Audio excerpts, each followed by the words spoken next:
Noble success. Well, I'm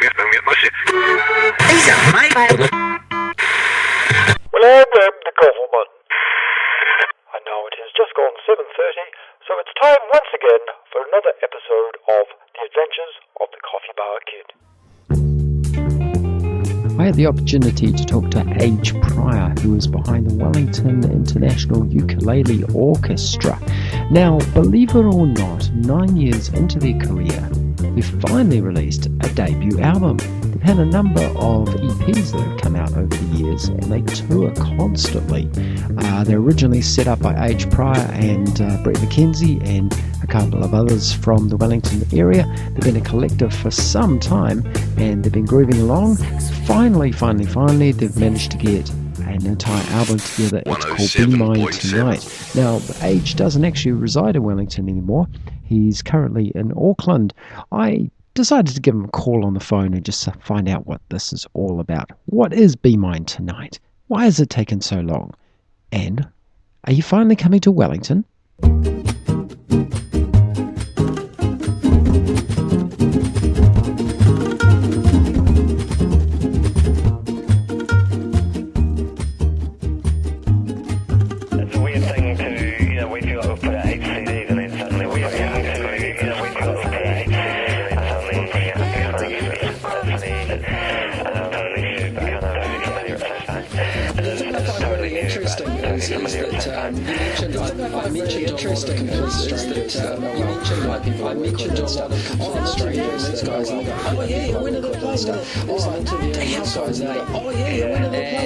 Especially when it's household name.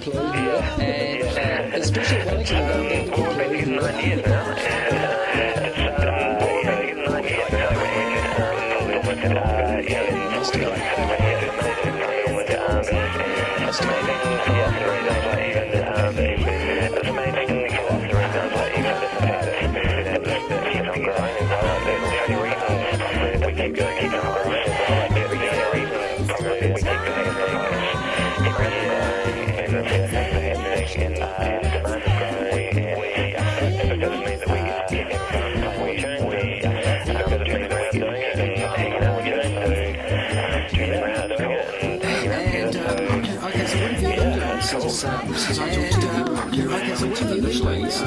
Since I talked to him,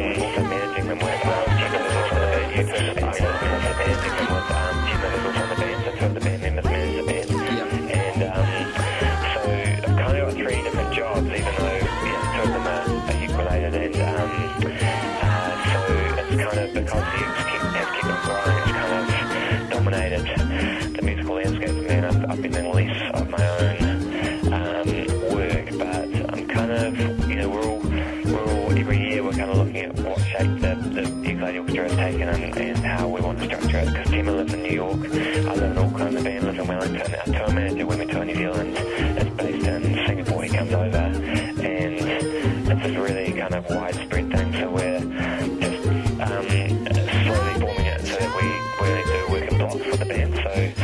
So I'm hoping next year to get more of my own work done again, but for the last few years it's just been really ukulele focused, and we've kind of just gone with it because we know it's only going to happen once, and if you stop it prematurely or before it's done its full kind of thing, then you may never know how far it goes. So yeah, we're just kind of pursuing it. Well, exactly. And I just looking down here, it's looking at what you've chosen to perform. Most of them are Kiwi songs, aren't they? Yeah, well, the album that we're putting out is all Kiwi, so it's kind of the first time we've concentrated solely on Kiwi music, and we're kind of fitted with the idea of taking a step and doing a full album. Kind of felt like a fitting theme for the album that was kind of bringing it back home and doing something we haven't really done before, which is giving full attention to just New Zealand songs, and so it felt like a good pairing, and so we've chosen 14 Kiwi classics for the album, and most of them are really well-known songs. A few would be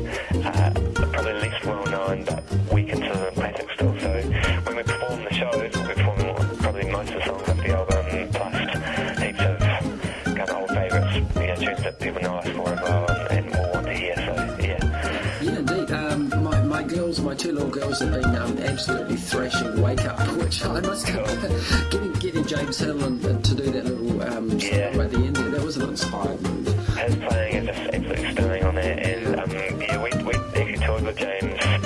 The last time we played around New Zealand, it was 2 summers ago, and it was a double bill with James Hill, and so we got to know him, and he really loves playing with us, and we really love what he does, and so we actually sent those, I get 2 tunes, so that one and Today's Gonna Be Mine, this other one, we sent them over to him by email, and he was in a bathroom in a hotel in Montreal recording those parts. Oh, really? He couldn't find a space to do it, so he did it in his hotel room. I think he had to go out and find a microphone to hire or something like that, and put the parts down, feed them back over to us, and we chucked them in. So we're stoked to have his playing on it, and he's just magic. It just shows how crazy it is, in the old days when you used to have to go into a studio and book out time, and it'd be 3 o'clock in the morning before you finally got the decent cut, and it's all gone. It's amazing, it's so crazy. The technology is amazing, and being able to do that is amazing. Yeah.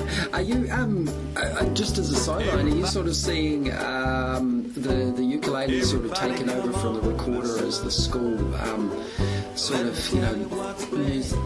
instrument of choice, I guess? And are people looking at the orchestra and saying, yeah, well, we could do that too? Definitely, What's that heaps of that? I mean, I don't think we knew when we first started. We didn't know that we were joining in on a wave that was kind of collecting strength and growing and pushing forward. And we really have we've seen it and felt it as we've gone along. And every time we travel the country, we meet people who are in ukulele groups, community groups, or often people talk about their kids learning ukulele at school, and it's definitely there's been a huge growth and a huge growth in interest, and also growth in people actually learning or playing it. And I was reading a book on the history of the uke recently, and it was saying that this is considered the third wave. So the first wave of popularity was kind of in the start of the 1900s. There was another one in the mid-1900s, like 1950s, and then this is considered the third big kind of wave of popularity. And it really feels like that. Like there's so many people who are interested in it, who are playing it, who have formed groups like ours, or and I think the school orchestra thing is a really big thing as well. And it's definitely, it makes sense as an instrument to learn about the recorder for so many reasons, and I think people, that's becoming more and more obvious to people, so that's cool. Yeah, well, I thought the best tribute I've seen so far was the Muritai School International Orchestra. They were totally taking the whole thing. I think one of the teachers was inspired by the Ukulele Orchestra of Great Britain, when they were, God save the Queen or something like that. So what can we do on this that's completely different? It's funny, we've had people saying to us, we do your version of such and such song, but it'll be a cover that we did. So we were doing a cover of somebody else's song, and then they're doing a cover of our cover of that song. It's just weird, but it's cool. And I mean, James Hill says that he's a really big kind of teacher of ukulele as well, and he reckons that he's not trying to get people to play the uke, he just wants to get people into music, and the ukulele is an amazing gateway for that. And I think that's a fantastic way to look at it. You're not trying to create these massive armies of ukulele musicians. You're just giving them a really accessible, easy tool to use, which you can bring them into the musical world, and from there they can go really easily into guitar, and really easily into lots of other instruments as well. So I'm not sure about that. My playing's still pretty lousy. I need to practice. It's all about practice. No, I know. Well, my little one's taking it up at school soon, so I'm forced into it, so that's all right. I'll learn something. That's cool. But that is a good point. Is like because orchestras like yours have sort of democratic approach to music. It's not an elitist thing or a thing that separates you from I don't know, a day job or something like that. It seems to it's very unifying. The other that I expected that I saw quite a lot was Amanda Palmer and all her fans. You know, people taking her along and playing along. And she can't play it either, but it's never stopped her.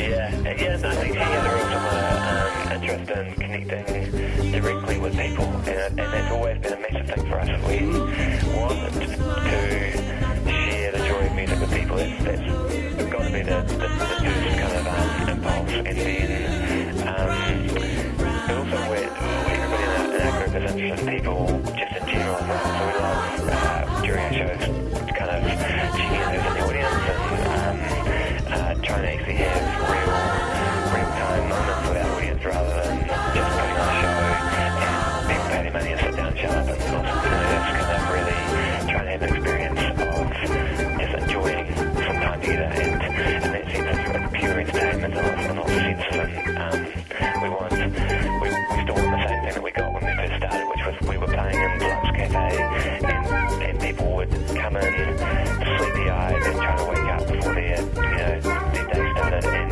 they'd walk out of the cafe with absolute beaming and massive smiles on their faces and looking like they were totally ready to face the world, and that was such a great thing to see, and we're still pretty much just going for that same effect. That's a great way to put it. Now let's tell me about some of the people that you've managed to, your people person. So you've dragged in a few. You've got James Hill on this one. You've got PLYMOUTH Clark. I don't know. PLYMOUTH Clark is an amazing guy, and he's native Hawaiian who lives in New Zealand. He's probably been living here for quite a year now, but we've spent a fair bit of time playing music with him, and he's a pretty special guy. He's a beautiful ukulele player and vocalist, and he grew up in Hawaii learning all the traditional Hawaiian songs and what they call hapa haole songs, or just kind of the cross between Western and traditional Hawaiian music. And he was passed down music from his elders, and almost like his keeper of knowledge, one of those kind of people. And so we felt really honoured to meet him and share music with him, and we've performed with him on stage a few times, and we've learned like plenty of songs in our repertoire we've learned from him, and we're really stoked to finally get him on one of our recordings, and so we didn't manage to get a tune with him fully doing the whole kind of lead vocal or anything like that. He's playing ukulele with us on 3 or 4 of the songs, and he's a special man. Indeed. And you've also got Amanda Billen. Yeah, and another special person. So most people know her as an actress, the box on Short Street, but she is an amazing singer and has a beautiful voice, and she I don't know all of her musical background, but I know that for a long time she's been with the Ukulele Choir in Auckland, and she's a stunning performer, and so she's singing Equal, which is a song that is originally known, the original one known by CHRISTCHURCH, it's a real classic, and she has a beautiful performance of that on the album, but also she's touring with us right around the country, or on the whole New Zealand tour. She's going to be with us, and she just came to China and Japan with us. We just got back from there a couple weeks ago, and she did that tour with us. It was fantastic having her in the band. It's really just brought a whole new element that is really freshening up the show, and making it really exciting for us to be playing again as well. Cool. That's where we have to ask you at the moment. We've also got John Stevens. It's struck me as interesting that he was doing Jezebel, because it's one of those sort of, he's a cabaret performer of sorts, and it's one of those songs that fits into that sort of era these days, isn't it? I have to correct you there. We don't have John Stevens on the album. We've got the Jezebel is a song originally performed by John Stevens, and as initial performance is incredible, but it's one of our guys singing that song. It's not John. Oh, you're happy there? But the other guest we have is Lisa Tomlins, and she's a local legend in Wellington. She was just touring the world with just a little while ago, and she was one of those kind of more usual suspects who seems to refer to them as musicians do nothing lots of different bands, but we sort of players who've done these heaps of different bands from Wellington, and I guess we can take familiar that anyone lives down there. Looking scene, yeah, if you've done a good performance of Herb's song, Anyone else on?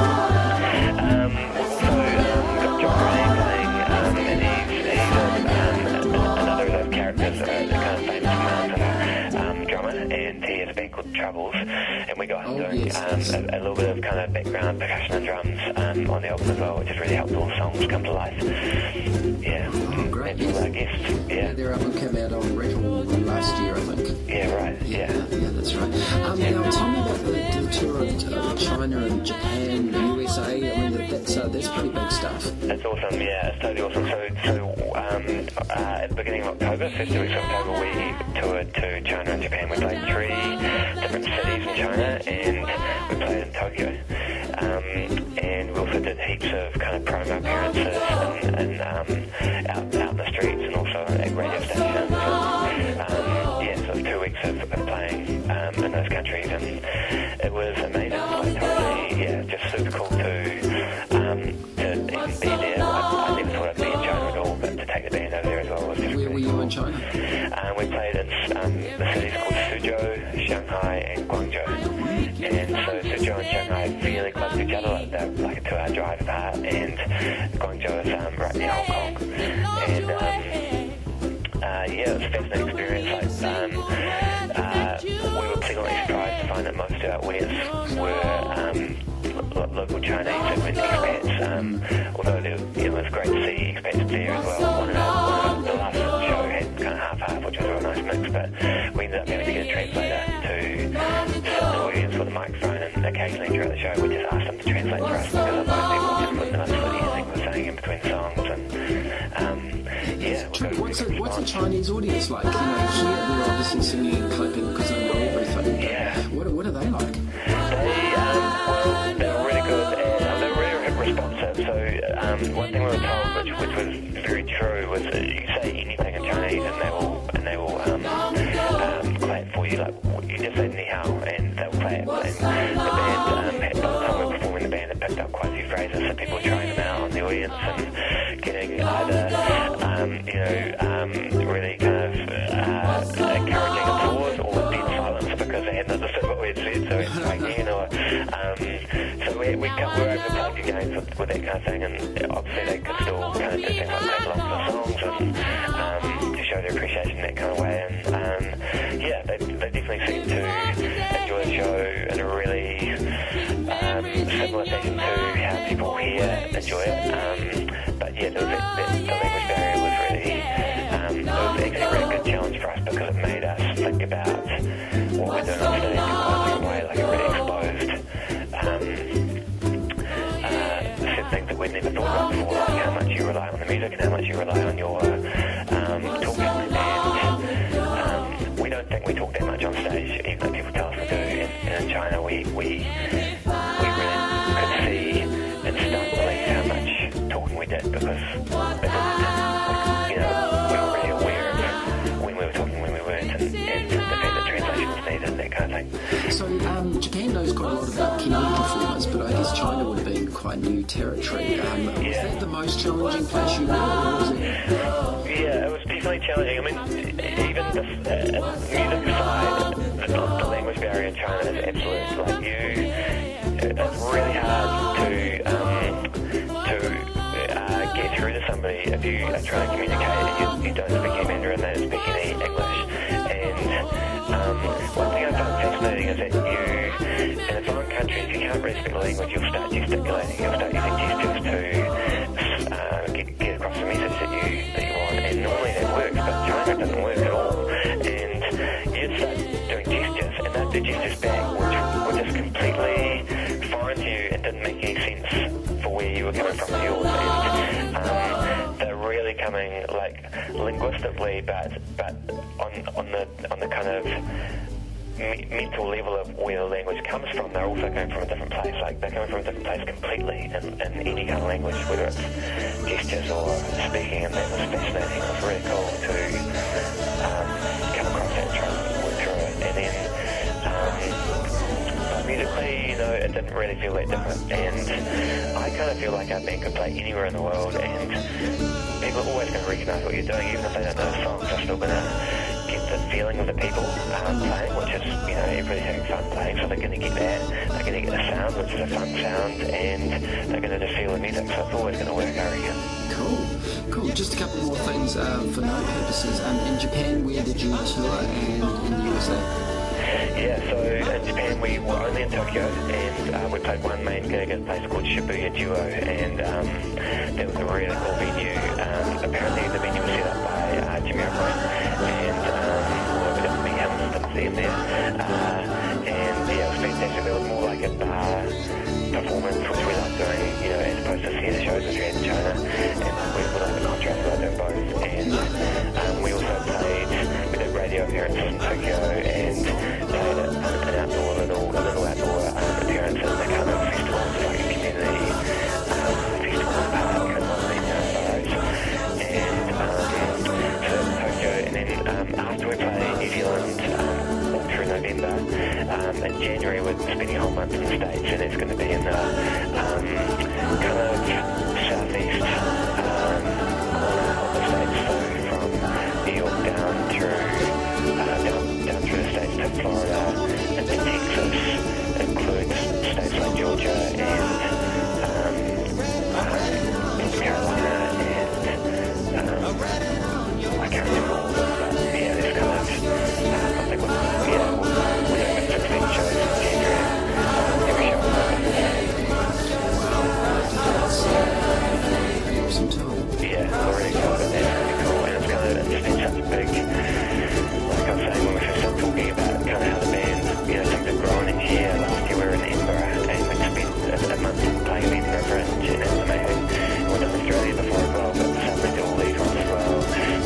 Put out a new album, do the album thing for the first time, like it's just, yeah, it's a really big block of quite exciting stuff, so I think we're going to be exhausted by the time we reach February, but we'll be looking back at all that really happened, and yeah, we do next time.